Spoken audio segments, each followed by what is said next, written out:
Hey guys, how's it going? My name is Taylor, and in today's video I'm going to introduce a new car for the channel that I kind of picked up by mistake. So let's go check it out right now.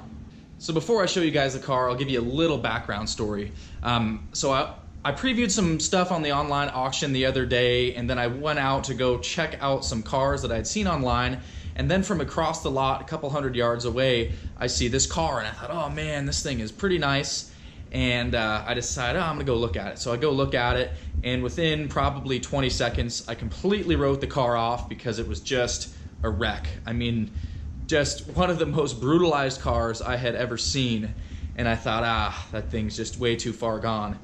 Well, the next day, I am online looking at the things coming through the auction block, and it's a Jaguar, by the way. The Jaguar rolls up onto the auction block. The bidding starts at $1,000, and it was just kind of stopped there for a while. Somebody jumped in and bid $1,100, and then they offered a $50 bid increment, so I bid $1,150, just thinking, I'll jump on it. Well, I get stuck with the car. I won the auction, and I was stressing out for about half the day, thinking, oh my God, I just got stuck with this pile of junk. And I guess deep down in the back of my mind, I kind of wanted another project car, but at the same time, I was like, oh no, because I didn't really look at it. I didn't drive it, so which is like, you know, stuff you just should not do. But anyways, here's the car. So here it is, guys. It probably looks better on camera than it does in person, but this is a 2003 Jaguar XJR, and what's really unique about this car actually is that it's the XJR-R1 package. And if you haven't heard of that before, this is a pretty unique package. I think it was the most highly optioned car of the time for the XJR. It came factory with Brembo brakes. These are actually Brembo calipers, front and rear, just painted up with the Jaguar logo. And these are factory BBS wheels. They're called BBS Milan wheels. It's a two-piece wheel, and they're pretty unique wheels. You don't see these very often, and truthfully, these are worth about $1,000 a piece in good condition. So this car is actually worth more in parts right now than it will ever be worth, you know, unless I get it really fixed up. But it's kind of a neat car, although it is just thrashed. So let's go through this thing real quick. From what I can tell on the auto check, this is a 3-owner car, and it sold new in Southern California. In 2013, the previous owner, who I'm assuming did all the damage to it, picked it up in Seattle, Washington, with 62 or 66,000 miles. There are some little receipts in the glove box from a purchase back then. So it's got 109 on it now, and this thing is just beat to death. So I'll go through it. Up front here, you can see this front bumper is kind of bashed beyond repair right here. This is actually like a puncture. It's been scraped all the way down the side. The lower pan is just hanging down and broken. And I just found out actually that the reservoir tank for the washer fluid is also broken. I just poured $5 worth of stuff on the ground for the washer fluid. So coming around, the hood is actually surprisingly in really good shape. The grill's not all chipped up. This headlight is missing a spring, so it's completely out of adjustment. You can see the bumper's wrecked over here again as well. These are actually trim rings that stick onto the wheels. These are actually pretty expensive. They're like $100 a piece, or I think $100 to $150 depending on where you can find them. I'm probably going to pick up at least 2 or 3 when I go and kind of fix this whole thing up, but that's that. The rest of the paint's in pretty good shape other than this door here. You can see we've got a broken door handle, very hard to get into the car, and then this section right here, which was kind of sideswiped. Hopefully you can see that, but it's actually looks worse than it really is because somebody took a paintbrush and just painted this whole thing. So I'm gonna, for the time being, just take some acetone and try to wipe all that off. And so coming to the back of the car, the rear bumper is just destroyed as well, really badly. The support's coming through. Dings and dents kind of throughout, which is a shame because this is a super low production car, but it basically needs parts on nearly every panel of the car, and the interior needs a lot of work. You can see somebody kind of scratched it up over here. I can actually kind of wet sand this and buff that down, so I'm not too concerned about that. It also has 3 different sizes of tires on the car. This size is totally wrong. It's a 255/40 18. The fronts are 245 40s, and then the rear corner has a 255/40, which is actually the correct size, but the tire is completely wrecked. So as you guys can see, this tire is just roached and basically not good to drive anymore. So one trick that I remember with some of these cars from the early 2000s, like my Mini Cooper, another BMW I had, this is the trick to getting in the car. And it's kind of funny because when this car was at the auction, all the windows were stuck down because only like one switch works over here on the switch panel. But if you come over here, can't get in the car, put the key in. Okay, that's locked. Unlock. If you hold the key to unlock it, all the windows will start to go down. And then voila, you can open your door. So that's one problem to get around until I can get a handle. But anyways, you can see the inside of the car is pretty weathered. We've got a cracked speaker grill there, the seat. It was a woman that bought this car from 2000, that was the previous owner. She must have had pants with like rhinestones or something. It just wore through this panel on the seat.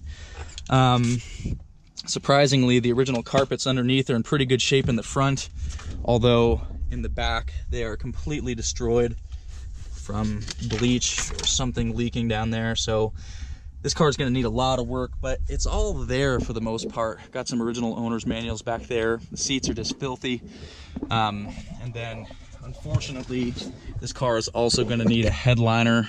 And then one of the pieces from the sunroof track is stuck back there in this track. So this car needs a lot of work. This is probably one of the worst cars I have ever purchased. But it's a supercharged Jaguar for $1,150 bucks. It was $1,380 out the door actually by the time I paid the buy fees and all that. But ironically, the day I found this car and subsequently bought it, I went online to see, you know, what they were worth, because truthfully, a nice XJR with fairly low mileage, you can pick up, you know, 6 to 8 grand, you know, at tops. I went online, a black on black car just like this, same wheels, same year, sold on bringatrailer.com for $10,500 with exactly 109,000, which is what this car has. So there is room in this car to fix it up and make it worth something one day. Although it needs so much work, I'm probably just going to keep it for myself just to have a nice cruiser. And obviously it's a fun and fast car. So now I'll show you under the hood. So the hood pops up backwards, as most Jags do. And here you have a supercharged 4-liter V8. It's intercooled on both sides, and it's all factory, which is pretty good. It hasn't been messed with yet. You know, down the road, I might put a supercharger pulley on it or something and kind of bump the power a little bit, but obviously it needs pretty much everything else before I can start messing with it performance-wise, but it's all very solid under here. It's just dirty.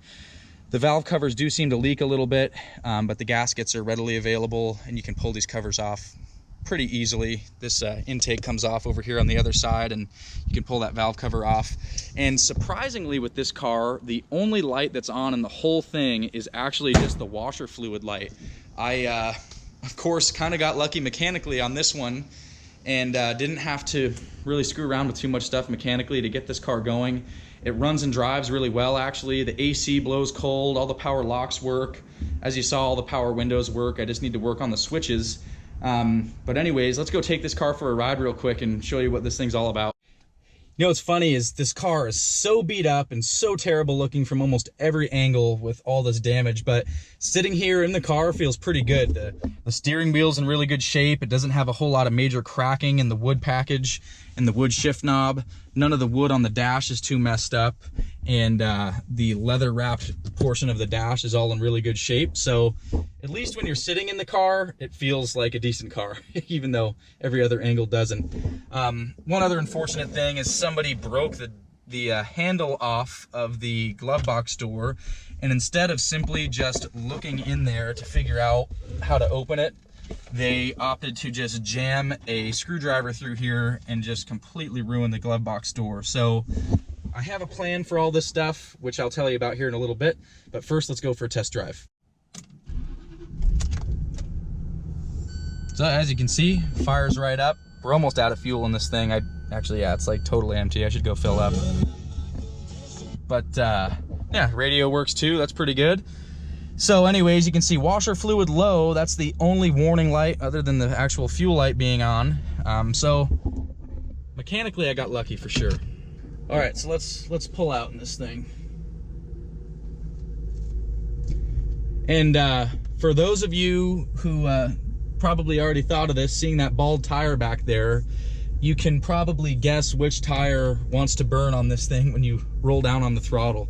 This thing is actually pretty quick, and of course when you turn the traction control off and mat it, that tire just burns back there like you can't believe. So somebody was messing around with this car a little bit for sure before it went to the dealer auction. But man, what a nice driving car. I mean, I really like this thing, other than the massive amounts of work that it needs, but just a good cruiser. And supposedly these will actually get close to about 20 miles per gallon, you know, on the highway, which is good for me because the El Camino, I've ran about 3 tanks of fuel through that thing already, and I've probably not even gone 100 miles in that. And my truck gets like 13, 14 at the best. So this will be a good car for me to just fix up over time and then drive, you know, just to save money on other stuff.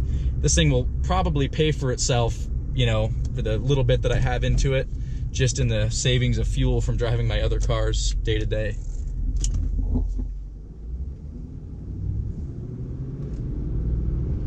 So you can kind of hear that supercharger. Man, this thing is fast. It's pretty quick, but I don't want to push it too hard on a tire with cords coming through. Well, I just put gas in this thing, and it must have like an 18+ gallon tank.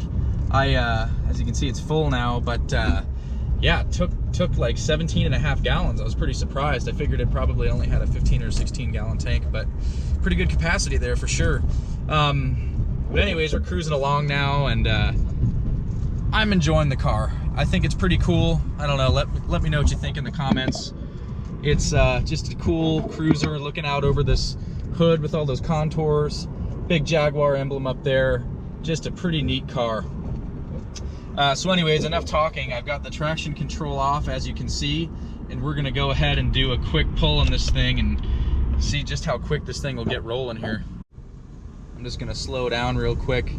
Maybe I'll wait till the road straightens out here real fast. Guess I'll aim the camera back so you can see the action.